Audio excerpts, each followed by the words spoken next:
know, there's a lot of information out there right now about artificial intelligence. And this morning, we're going to learn a few ways that it's being used in healthcare. Our KSTP health expert, Dr. Arkel Giorgio, here today to share some specific examples. Doctor, thanks for being here. Absolutely. I like the idea of this segment because I think people hear AI and they automatically are taking it to some futuristic, Star Wars, awful place where the robots are running the world, and that's not necessarily it. It's something that's happening and it's being used practically in our lives. Absolutely, it is. And so we have a few examples today to show not how it could be used in the future, but how it's being used today in doctors' offices. So I'm excited about this. And one of the ways it's being used is with gastroenterologists. It's being used for colonoscopies. That's right. So starting with colonoscopies, we know that one of the most important things about colonoscopy is to prevent colon cancer by finding polyps. But those polyps can be large, they can be small, they can be hiding, hard to find. And so what this technology from Medtronic is, it's called GI Genius. It's the only one in the world. It basically is a second set of eyes for the gastroenterologist as they're going through your 5 feet of colon, and it's looking to find polyps. And it's saying, oh, look at where this green square is. Look to see if that is a polyp that you should be removing. Cool. And so the doctor can turn it on or off so that it's not distracting to them, and it really good results. Is this something that's being used in all offices, or it's still sort of integrating to everybody? I wish it was. It's not inexpensive, so large groups have it, not all groups. Sure. If it were me and I was going through the process of having a colonoscopy, I'd want to make sure that whatever group I'm going to is using it. So it's being used at large centers across the country, large groups, but certainly not everywhere. And what's important to point out is that it increases the rate of finding polyps by 50%. No kidding. So we're not talking trivial improvement in polyp finding, and polyp finding is directly related to how many future cancers you can prevent. Tell everybody again what the name of it was. It's called GI Genius. Okay, GI Genius. Made by Medtronic. Yeah. And so you should ask if you're getting a colonoscopy. I was going to say, are doctors telling you if they're using this technology, or is this a you have to ask kind of a thing for it? You know what? I'm sure that every practice is different. Yeah. I'm not sure that they advertise it. Maybe it's just such a routine part of their day. So if it were me, I would ask. Yeah, I would ask. Great advice. Good to know. Next up, how AI can hopefully make your doctor a better listener. Yes. So how many times have any of us been in the doctor's office and we're like, could you please get from behind that computer and talk to me and listen to me? Yeah. How frustrating can that be?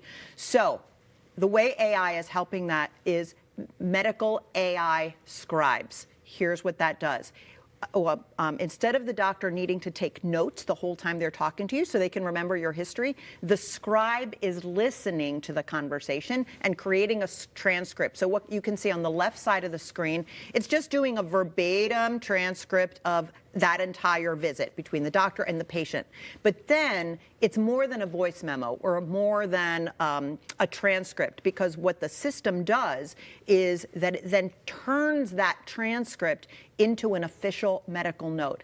And in medicine, we have what's called SOAP notes. It stands for subjective, objective, assessment, and plan.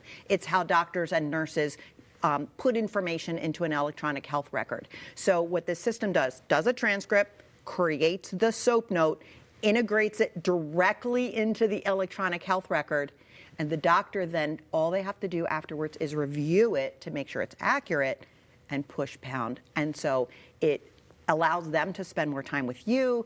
It decreases the time in their day that they're just doing administrative paperwork. It's really great. Between 70 and 80% of doctors say it's really great, and patients like it as well because they notice that they're getting more face time. Yeah, well, I mean, and it's not their fault. They've got to sit there in front of the computer screen because they've got to entering data the whole time.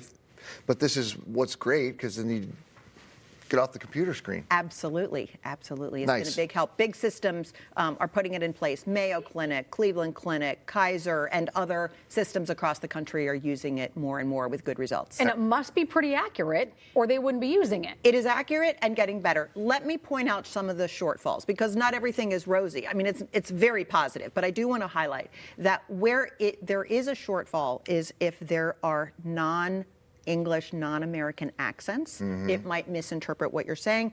If the patient or the doctor are using acronyms or or long words that might be difficult for the transcription to hear. Think about how your voicemails sound. Yeah. You know, And your sometimes voice it just texting and- all voice texting. So in those situations, it could get it wrong, and that's why it's so important for the doctor to review the note and make sure that it's accurate. I will also point out that, you know, people might be worried about privacy, right? Yeah. And so in all the practices that I was reading about that are using this across the country, doctors and health systems are demanding that patients give consent before this AI scribe is put in place. If it was me, I would offer the consent because I think that the trade-offs are worth it. That makes sense.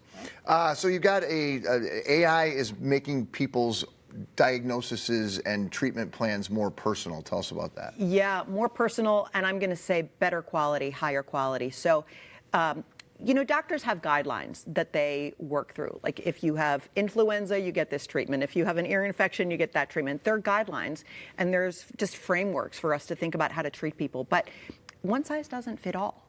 And so what AI allows doctors to do is to personalize that treatment to you. So if there's 2 cholesterol medications, is one better for you, Chris, versus one better for you, Megan?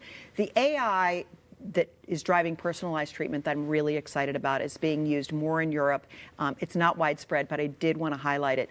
It's being used to help women with breast cancer and their surgeons better understand what their reconstructive results are going to look like. So it can predict with visualization.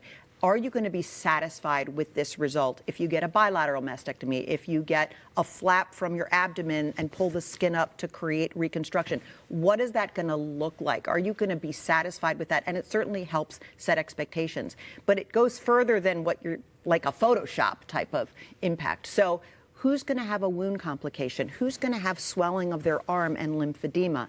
Who's going to have complications? And so they can begin to pre-plan how they're going to approach the reconstruction based on what the AI says that specific woman might experience. No, and they base that like on your history, your record, like Absolutely. So the location of the breast cancer, the location of the flap, your body size, your medical history, your family history, all of those things get put into the system to predict how a woman might respond and what outcomes she may have after this surgery. Really that's amazing. crazy. Yeah, that's really cool. Amazing. All right, and last but not least, AI bots that can respond faster and maybe even better than your doctor. Yes, so there was a study last year that looked at the responses of chatbots to patients' questions that they posed to doctors.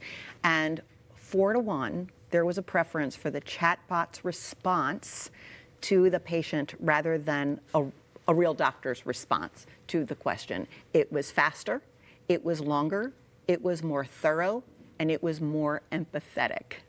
Oh, interesting. So, there you go with that. That was what the study results showed. Now, that was when there was a question posed, like in a portal, and then there was a response. Where we're not at yet is with the chatbot doing an immediate real-time response. Yeah, because I think that's the thing that people really want, right? Like Exactly. So chatbots, you know, we still have a way to go to get to that, but they're certainly working on it. And again, that's going to give patients answers faster, going to free up time during the doctor's day. It's a win-win situation all around.